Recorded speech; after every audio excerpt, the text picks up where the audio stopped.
have made a ton of paint mistakes in my career as a professional furniture flipper, so I'm here to tell you about them so you don't make them too. The first one is overloading your brush. Trust me, I get it. It's so satisfying to load up that brush, paint on a stroke of paint, and have it be super saturated, get that great coverage, but you're just gonna end up with paint drips.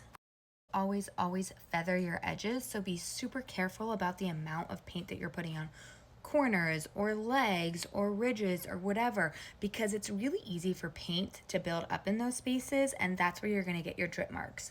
My tip would also be to monitor your edges as you're going. So like if you're working on one side of a dresser and then you move to the front, go check on that one side a few times as you're painting the front, just to make sure that you're not getting any drips around.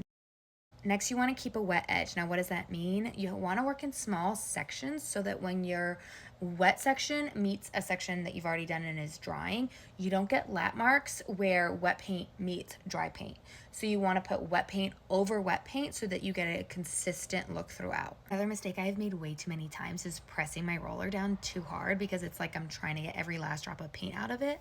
And I think it's just me being lazy. Like, just go back to the paint pan, get more paint, and lightly roll your paint on. Otherwise, you're gonna get marks from the roller in your paint, and you're gonna get streaky lap marks.